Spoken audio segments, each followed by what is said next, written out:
Thank you, everyone, and congratulations on everyone who's still managed to hang around for the last presentation. So I'd like to begin by just acknowledging the fact that I love coming to cold climates for conferences because of the food. Those marshmallow biscuits are something else. I've never had anything like them before in my life. And yesterday I was at a closed luncheon for the banking industry. The Minister for Finance spoke. It was quite intimate. And there was 20 or 30 of us in the room, and they served mac and cheese. I thought, Scotland's got it all right.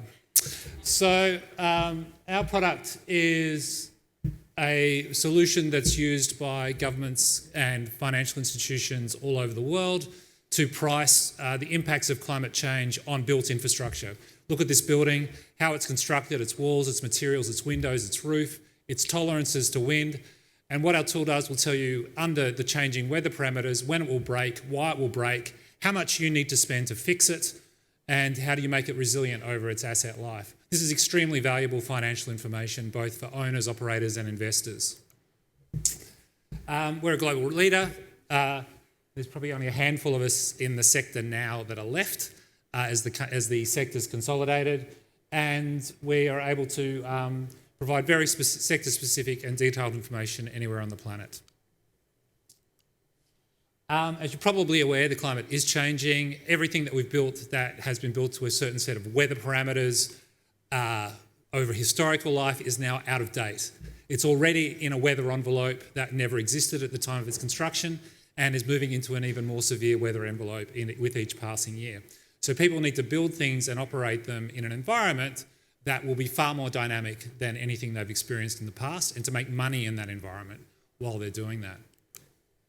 We operate all over the world, as we said, and we operate with some very large partners. And I've just got told I've got to update that one because a couple of my clients aren't on there anymore and they complained. But we do work with some of the very big banks all over the world and large infrastructure owners and investors, as well as governments, on their infrastructure and their infrastructure resilience. In terms of the hazards that we cover, we are getting close on 10 hazards now, so everything up through flooding, heat, etc., all the way down to hurricane, which we just brought on stream this year. Hurricane, cyclone and typhoon are all the same thing. We'll have convective storm working we've got it working now, but we'll have it operational next year, and then we'll work on erosion and landslip, and we've got a bank of others we'll bring in. We're a very science-driven organisation. It's all got to be about the facts. People put billions of dollars on the back of this information, and so it has to be correct as possible and trusted. We've been in this game for a long time, so over 10 years now. We have a huge diversity of infrastructure types that we work with, over 130 different types of infrastructure under each of these classes. We add more all the time as clients require more information. Take it for a test drive. Normally I'd go live about this time, but given the limitations. So typically, this is very typical sort of analysis. We'll throw assets on the ground. You might own a mortgage portfolio. You might own a water infrastructure as a water utility or power infrastructure.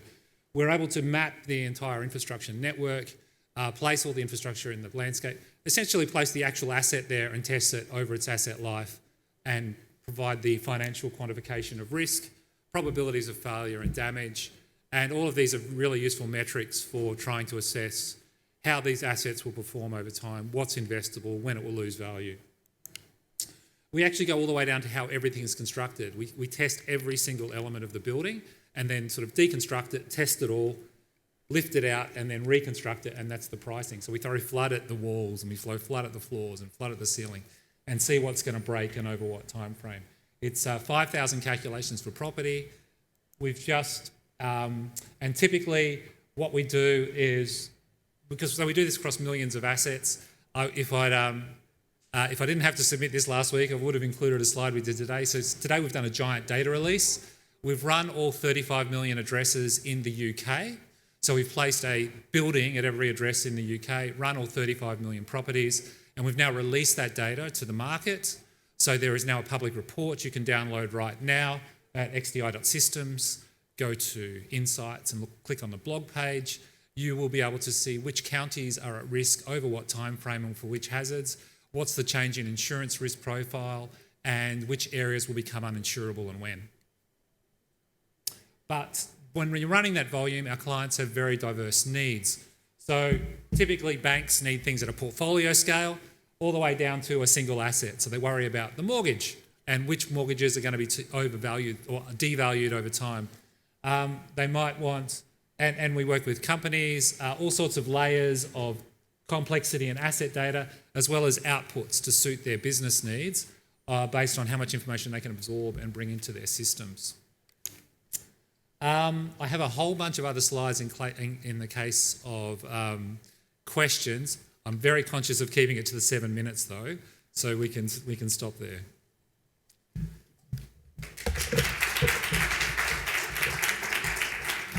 Rohan, brilliant. And something that's not on here was just two things I wanted to bring up. One was your stats slide, yes, which was the number of assets that you've kind of calculated. We'll come to that in a second. But before that, you've worked in public sector for a long time before this. Yes. And it's quite interesting on entrepreneurs' journeys that often they work in a particular environment and then come out of that to solve the very problem that they were trying to tackle. So I'm just interested about your background. Yeah, that's a great question, actually.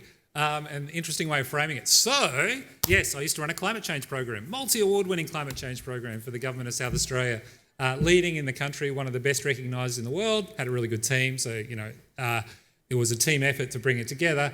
I found the progress frustratingly slow. I could only take it so far as a government official.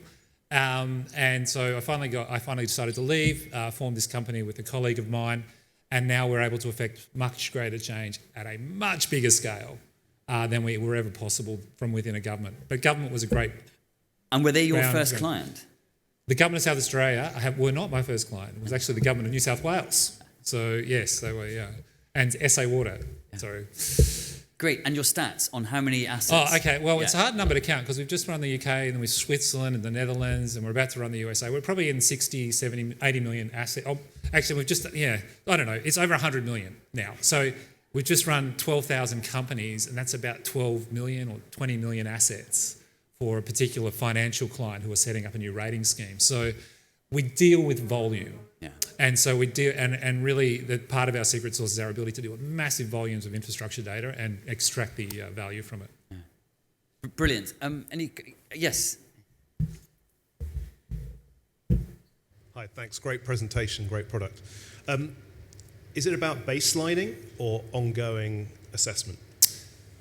So climate change, weather effects are relatively, they happen over decades. So typically what most of our clients need is a version of the truth now based on where they're at and somewhere between annual to 5-yearly refreshes based on how things are tracking. For corporate portfolios, they tend to turn over their asset base about 25% every year. So they always need like an annual refresh and some sort of SaaS platform to keep it moving. Even for financial, like the banks, they package mortgages and they sell them to each other. So there is a high refresh rate, but it's more to do with asset transactions, not changes in climate. We've known about climate for 40 years now. So. Do you see the velocity of these risks increasing as climate changes? The velocity is absolutely increasing. So we are on a steepening curve and with many more tipping points in the system waiting to flip. And as a physical climate scientist, I'm far more fearful of it than policymakers seem to be. Yeah, that's just quite a telling... Guillermo, we'll come to you in a second. That's just quite a telling comment. I know. People should listen. And buy your product. Guillermo. Presentation. Well, being from Brazil and from Latin America, of course, it struck me that you guys are not selling to Latin America. So yeah, we do. We do have a. Sorry, that's an old slide. Oh, okay. We do have a client in Latin America now. So I in just Brazil.